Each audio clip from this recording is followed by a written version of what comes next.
Hello. तो कैसे हैं आप लोग? आ गए हम सेकंड लेक्चर में इलेक्ट्रिक फील्ड के, जिसमें जो भी सर ने क्वेश्चन कराए हैं वो हम करेंगे। थ्योरेटिकल क्वेश्चन मैंने 1 वाले में कर दिया था, इसमें जो भी न्यूमेरिकल्स हैं वो लिया हूँ, तो 1 और 2 बराबर हो गया। 3 से लेक्चर 3 का भी चलेगा, मतलब 3 का कंटेंट, ठीक है। हमको बताना है इसमें कौन सा चार्ज पॉसिबल नहीं है। सिंपली हमको Q बराबर NE लगाना है सब जगह, जिसमें चेक करना हो अगर ये मेरा चाहिए इंटीग्रल मल्टीपल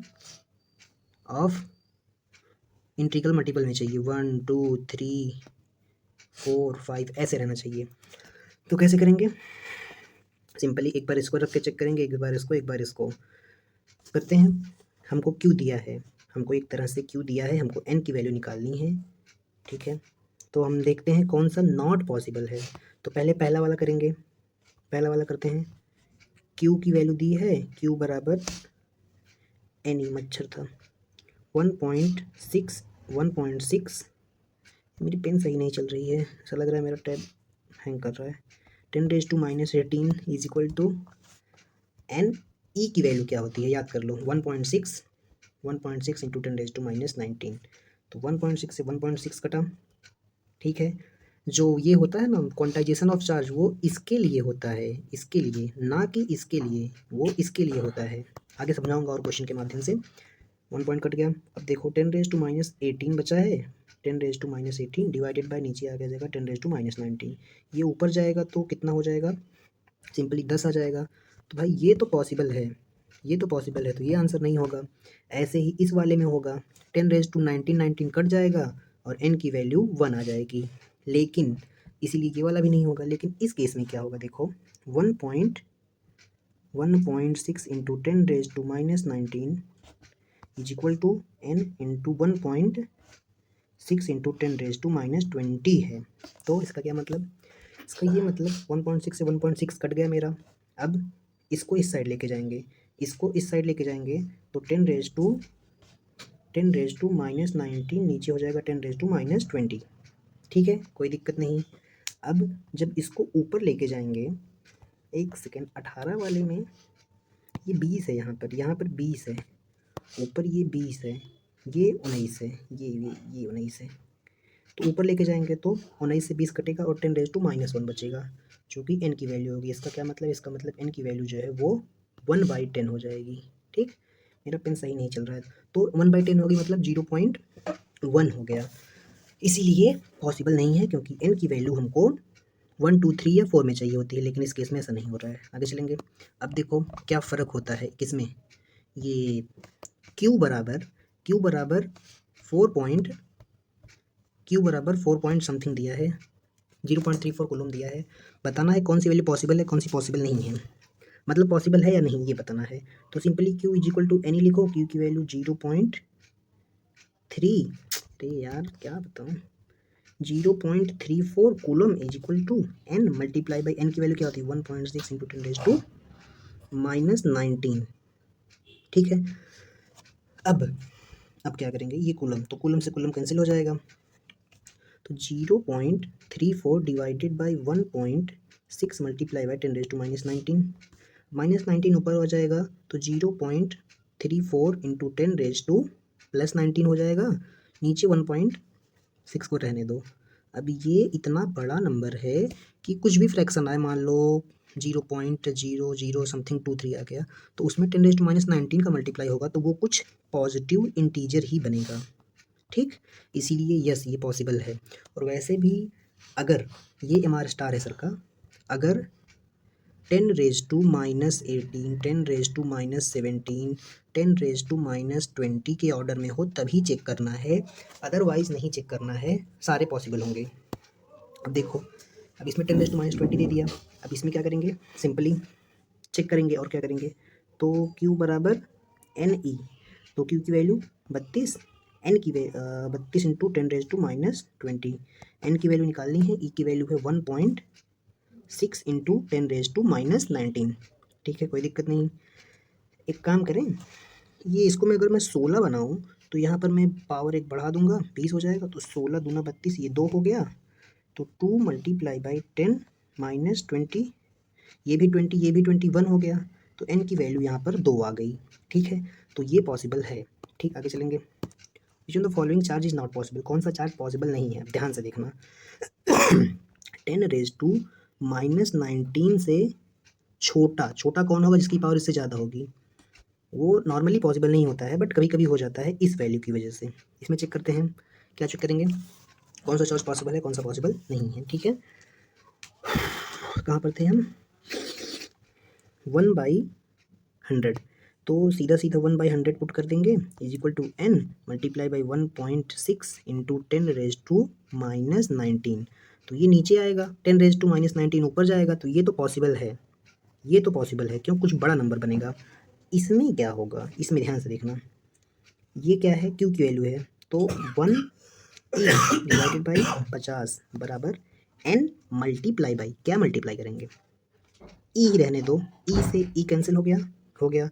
अब जो मेरी n की वैल्यू है वो कुछ 1/50 आ रही है, तो ये फ्रैक्शन हो जा रहा है, इसीलिए ये नहीं होगा। अब ये वाला करके देखते हैं, ये तो देख के लग रहा है यार ये छोटा है, नहीं पॉसिबल होगा। 10⁻⁻19 से 4000, एक सेकेंड, 3 4 10,000 गुना छोटा है, नहीं होगा। ये वाला चेक करना है तो आप कर सकते हैं, कैसे करेंगे, 1.56 multiply by 10⁻⁻18 divided by 1.6 into 10⁻⁻19, सिर्फ सीधा आप डायरेक्ट इसे डिवाइड करके करेंगे, तो इससे जब डिवाइड करेंगे तो क्या होगा, 16, तो क्या होगा, एक पावर बढ़ा लेंगे तो ये 15 हो जाएगा, तो 15.6 हो जाएगा, डिवाइडेड बाई 1.6 हो जाएगा, और ये 10⁻19 माइनस में, और ये भी 10⁻19 माइनस में, ये कैंसिल हो जाएगा। इसको डिवाइड करेंगे तो कुछ हमारा फ्रैक्शन ही आएगा, ठीक, इसीलिए ये वाला भी नहीं होगा। आगे चलेंगे, अब ध्यान से देखना, Q बराबर 1.1 E और Q बराबर 1.1 C, दोनों में ज़मीन आसमान का फ़र्क है। इसमें पॉसिबल नहीं होगा, लेकिन ये पॉसिबल हो जाएगा, कैसे, दोनों करेंगे। इसमें हम 1.1 रखेंगे सीधा, यहाँ पर n होगा, e की वैल्यू 1.6 इंटू 10⁻⁻19, ये ऊपर चली जाएगी, तो कुछ n जो है वो पॉजिटिव, और पॉजिटिव निगेटिव मतलब नहीं है, कुछ होल नंबर आएगा, होल नंबर, ठीक है। लेकिन इस केस में क्या होगा, ज़मीन आसमान का फ़र्क क्यों है, सीधा हम q की वैल्यू 1.1 e रखेंगे, is equal to n, e होता है, e से e कैंसिल हुआ, देखो n की वैल्यू 1.1 आ गई, जो कि फ्रैक्शन है, इसीलिए ये पॉसिबल नहीं है। तो Q is equal to 1.E और Q is equal to 1.1 C में ज़मीन आसमान का फ़र्क है, जैसे कि सर ने कहा था लाखों का फ़र्क है, लाखों का नहीं है, 10⁻⁻9 प्लस 19 का फ़र्क है।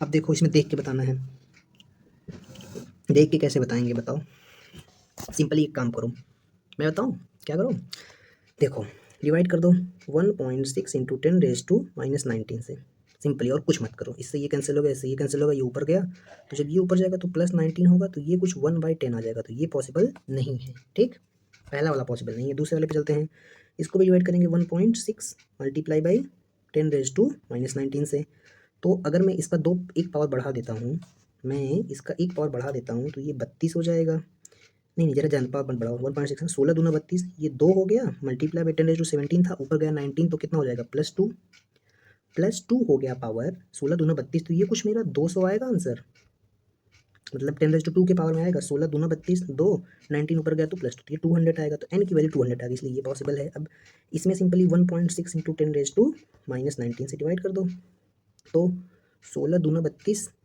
ये कुछ फ्रैक्शन में आएगा क्या, मुझे ऐसा लग रहा है, करते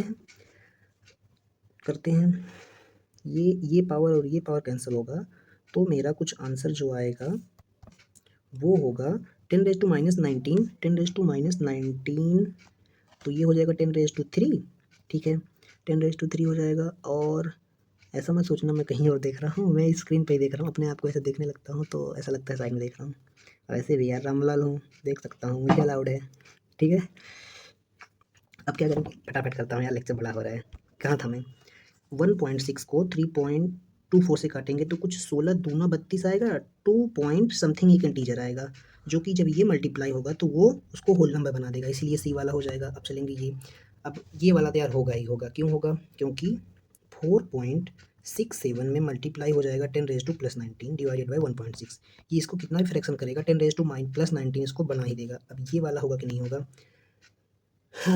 3.41 is equal to N into E से ई कैंसिल हुआ, एन की वैल्यू 3.4 फ्रैक्शन में आ गई, ये नहीं पॉसिबल है। अब इसमें चलते हैं। अब ये देखो 19, 15, 16, 17, 18, 19 1,00,000 गुना बड़ा है।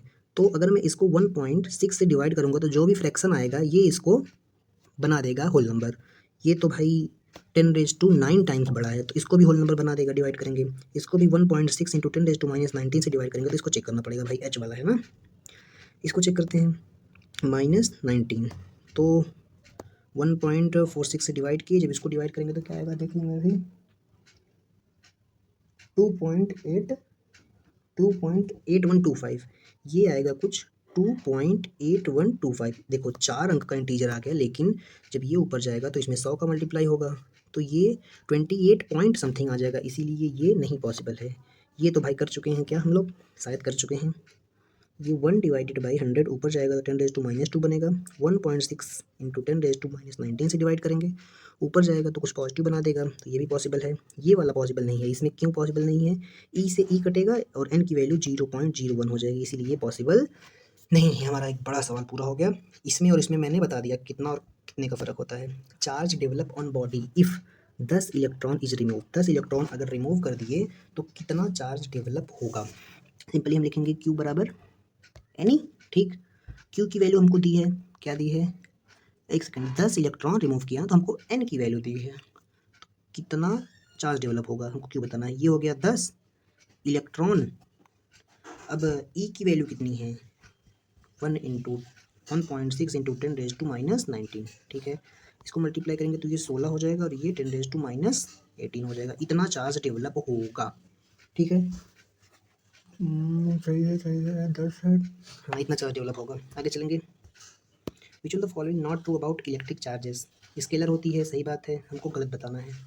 चार्ज आइसोलेटेड सही है, charge on isolated system always conserved, ये क्वेश्चन रिपीट हो गया है क्या, ये क्वेश्चन शायद रिपीट हो गया, मैं चेक कर लेता हूँ। नहीं रिपीटेड नहीं है, मुझे लग रहा था रिपीटेड है, तो ये तो सही हो गया। चार्ज आइसोलेटेड सिस्टम का कंजर्व होता है, ये भी सही हो गया। Particle having non zero rest mass, मतलब उसका मास नॉन जीरो है, ठीक है।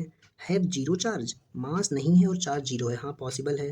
क्यों पॉसिबल है, न्यूट्रल बॉडी, तो ये दो तीनों सही है, बच रहा है यही, तो यही वाला अपना आंसर हो जाएगा। Particle have zero rest mass, उसका मास जीरो है। Can have non zero charge, भाई जब मास जीरो है, जब मास जीरो है तो चार्ज जीरो नहीं हो सकता। मास जीरो है तो चार्ज भी जीरो होगा, लेकिन यहाँ पर चार्ज बोल दिया क्या, नॉन जीरो, इसीलिए ये वाला answer. Particle having zero rest mass उसका जीरो है। Can have non zero charge, देखो अगर उसका मास जीरो नहीं है तो उसके ऊपर चार्ज पॉसिबल है, अगर उसका मास जीरो है तो उसके ऊपर कोई चार्ज पॉसिबल नहीं है, नो चार्ज। जैसे ये वाला पार्टिकल के पास नॉन जीरो मास है, can have zero charge, but vice versa not possible, ये वाला सही है, इसलिए ये वाला इसलिए नहीं, वाइसो वर्सा इसका गलत है। आगे चलेंगे। कौन सा चार्ज का यूनिट नहीं है, फराडे, स्टेट कुलोम, कुलोम, ये तो हम सब पढ़े हैं, कुलोम। फराड जो है वो कैपेसिटेंस का यूनिट है। आगे चलेंगे अगले सवाल पर। अगला सवाल क्या है भाई, अगला सवाल ये वाला करते हैं। एक ग्लास है, उसको रब किया सिल्क क्लॉथ से, रॉड एक्वायर्ड इतना coulomb charge, number of electron lost by glass, Q is equal to N ही लगेगा। सिंपली हमको चार्ज दे दिया कितना, 19.19, ठीक है। इज इक्वल टू एन की वैल्यू और ई की वैल्यू 1 पॉइंट, अरे यार मेरी कलम आज क्या हो गया, मेरी कलम नहीं डोल रही है। 19, इससे कैंसिल। अब एन की जो वैल्यू है वो आ जाएगी 1 पॉइंट, सही है ना भाई, हाँ ठीक है, 19.2 डिवाइडेड बाई 1.6, ठीक है। अब जब इसको इससे कैंसिल करेंगे तो कितना आएगा, 16 बराहन में 192, तो एन की वैल्यू 12 आ जाएगी मेरी। मेथड ज़रूरी है यार। Find the electron transfer to create एक कुलोम चार्ज, एक कुलोम चार्ज बनाने के लिए कितना इलेक्ट्रॉन ट्रांसफ़र करेंगे, तो कैसे निकालेंगे, simply q is equal to n e, हमको एक कुलोम चार्ज बनाना है, ये इसकी वैल्यू 1 आ गई, नंबर बताना है, नंबर ऑफ इलेक्ट्रॉन, और ई की वैल्यू क्या होती है 1.6 इंटू 10⁻⁻19, तो इस साइड जाएगा 1 डिवाइडेड बाई 1.6 इंटू 10⁻⁻19, ये ऊपर जाएगा, तो मेरी जो एन की वैल्यू है वो हो जाएगी 10⁻⁻19 डिवाइडेड बाई 1.6। अब इसको जब सॉल्व करेंगे तो हमारा आंसर कुछ आएगा 1.6.25 मल्टीप्लाई बाई 10⁻⁻18। ठीक है, ये मेरी n की वैल्यू आ गई। तो मुझे 1 कूलम चार्ज, सिर्फ ये बताने के लिए सर ने किया था कि 1 कूलम चार्ज इतना बड़ा चार्ज होता है जिसको हमको क्रिएट करने के लिए इतना नंबर ऑफ इलेक्ट्रॉन, मतलब इतना 1 कूलम चार्ज से बिजली पैदा हो जाएगी। अब देखो ये सवाल में मैं खुद फंसा था। एक स्पीयर है, होलो नहीं है, सॉलिड स्पीयर है, फ्री इलेक्ट्रॉन इसमें कहाँ रहेंगे, सरफेस पे या इनसाइड वॉल्यूम। तो ज़्यादा बच्चे ये किए थे बट ये गलत है, वॉल्यूम के अंदर फ्री इलेक्ट्रॉन होते हैं। क्वेश्चन ध्यान से पढ़ना था। आगे चलेंगे अगले सवाल पर। If solid and hollow conducting sphere having same radius, some excess charge given, कुछ एक्सेस चार्ज उनको दिया गया, तो hollow sphere hold more maximum charge, solid sphere hold maximum charge, both sphere hold same charge, क्या होगा बताओ? टिक टिक 1 2 3, third होगा। क्यों क्यों 3 होगा? इसलिए 3 होगा क्योंकि एक्सेस चार्ज हमेशा बाहर आ जाएगा, चाहे वो सॉलिड हो चाहे वो होलो हो, उससे उसको कोई फर्क नहीं पड़ता है, वो बाहर सरफेस पर ही आता है। इसमें फ्री इलेक्ट्रॉन पूछा था, इसमें एक्सेस चार्ज दिया था बॉडी को। ठीक, आगे चलेंगे अगले सवाल पर। इस टाइप के सवाल अगले क्लास में हम बहुत अच्छे से करेंगे। अगर अगर एक बॉडी के पास 20 कूलम चार्ज है, दूसरे बॉडी के पास 10 कूलम है, दोनों का साइज सेम है, जब की को क्लोज करेंगे तो क्या होगा? जब की को हम क्लोज कर देंगे तो पहले इसका हम क्यू नेट निकालेंगे। जब साइज सेम हो, क्यू नेट कितना होगा? दोनों का एडिशन 20 है प्लस 10 है, मतलब टोटल कितना है? 30 है। टोटल 30 है तो दोनों आधा आधा बांट लेंगे, तो इसके पास 15 कूलम आ जाएगा, इसके पास 15 कूलम आ जाएगा। अगर साइज सेम है, जब सेम नहीं हुआ तो अगली क्लास में उसके क्वेश्चन करेंगे। तब तक के लिए ओके बाय।